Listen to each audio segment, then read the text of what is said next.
저희는 생명과학, 특히 유전에 관심을 가진 동아리로 첫째, 동일 세대의 유전자 전달 방식인 형질 전환 실험을 하였습니다. 이는 생명과학 2 수업 시간에 배우는 형질 전환과 원핵 생물의 유전자 발현 조절을 확인하는 실험이었습니다. 활동 목표는 다음과 같습니다. 차근차근 설명하도록 하겠습니다. 실험 재료로 쓰인 대장균은 원핵 생물로서 무성생식을 통해 자손에게 유전자를 전달합니다. 동일 세대에서는 그림과 같이 형질 전환, 형질 도입, 접합의 방법으로 유전자가 전달되는데요. 형질 전환의 그림을 보면 대장균은 크로모소멀 DNA 말고도 플라스미드라는 유전자를 가질 수 있습니다. 영양분이 없는 기아 상태나 세포 밀도가 높을 때 환경적 변화로 플라스미드가 유도될 수 있고 실험실에서 인위적으로 플라스미드를 유도할 수 있습니다. 형질 도입은 박테리오파지와 같은 바이러스를 이용하여 외부 DNA가 주입되는 경우입니다. 접합의 경우 대장균은 무성생식이나 마치 유성생식같이 관을 통해 플라스미드가 전달되는 방식입니다. 저희는 형질 전환의 방법을 선택하였으며 형질 전환의 방법으로 히트쇼크와 일렉트로포레이션 중 히트쇼크를 사용하여 실험하였습니다.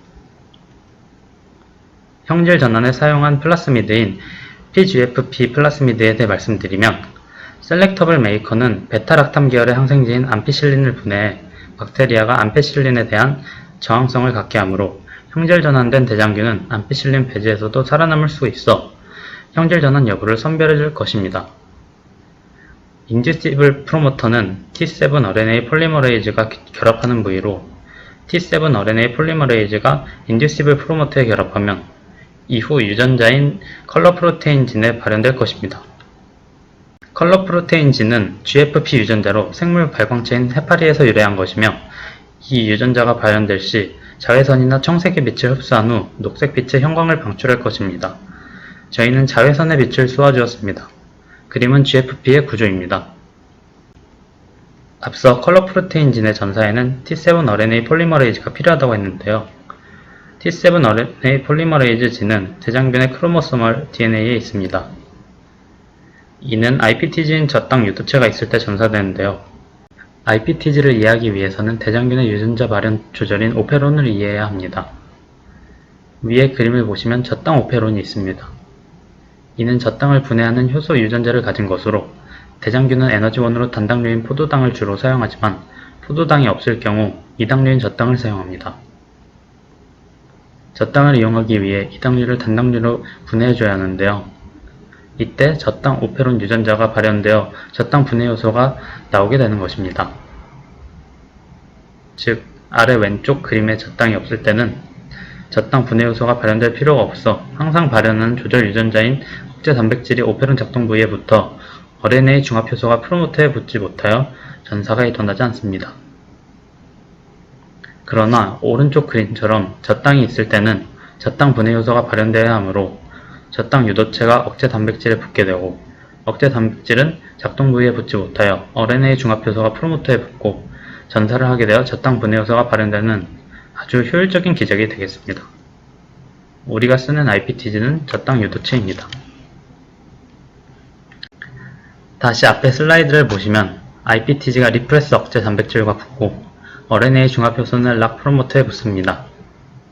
자연 상태라면 RNA 중합 효소가 붙어 저당 분해 요소가 발현되어야겠지만 그 자리에 T7 RNA 폴리머레이즈 진을 삽입하여 T7 RNA 폴리머레이즈가 발현되게 됩니다. 그럼 T7 RNA 폴리머레이즈는 플라스미드에 T7 프로모터에 붙게 되고 GFP가 발현되어 자외선에서 녹색빛의 형광을 방출하게 되는 것입니다. 실험 과정입니다. 먼저 대장균을 키우기 위한 LB배지와 LB배지에 암피실린이 첨가된 배지, 그리고 LB배지에 암피실린과 IPTG가 첨가된 배지를 제작하였습니다. 두 번째로 플라스미드가 들어있지 않는 대장균을 배양하였습니다. 사진을 보시면 콜로니가 잘 보이는 것을 확인할 수 있습니다. 세 번째로 형질 전환 실험을 시행하였습니다. 그림 8번을 보시면 42도에서 90초 히트쇼크로 PGFP 플라스미드를 형질 전환시키려는 것을 볼 수 있습니다.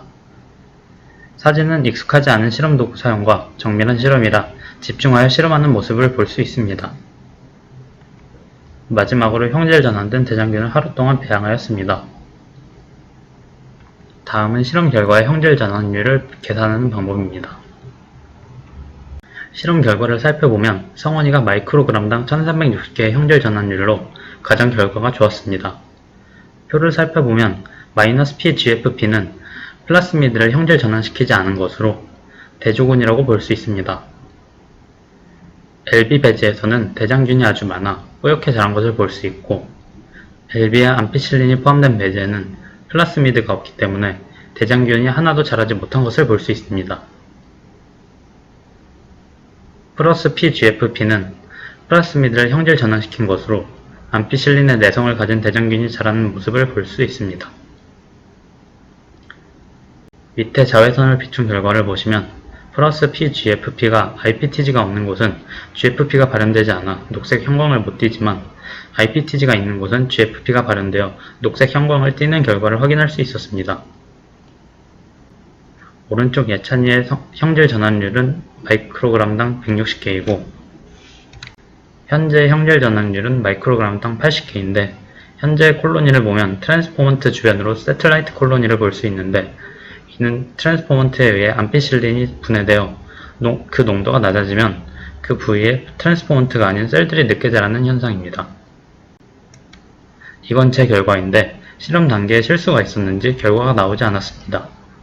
같은 재료로 실험을 했음에도 불구하고 부원들의 결과가 다양하게 나와 신기하면서도 결과를 분석하며 원인을 찾고자 하였습니다. 마지막으로 형질 전환으로 암피실린 내성을 가진 세균을 통해 약물 남용을 하면 안 되는 이유에 대해 생각해 보았습니다. 대장균이 형질 전환을 통해 항생제인 암피실린에 대한 내성을 가지게 되면서 암피실린이 있는 배지에서 생존하는 모습을 세균은 환경에 살아남기 위해 다양한 유전자 전달 방식으로 진화할 것이고, 항생제 오남용은 이런 진화를 촉진할 것으로 판단했습니다.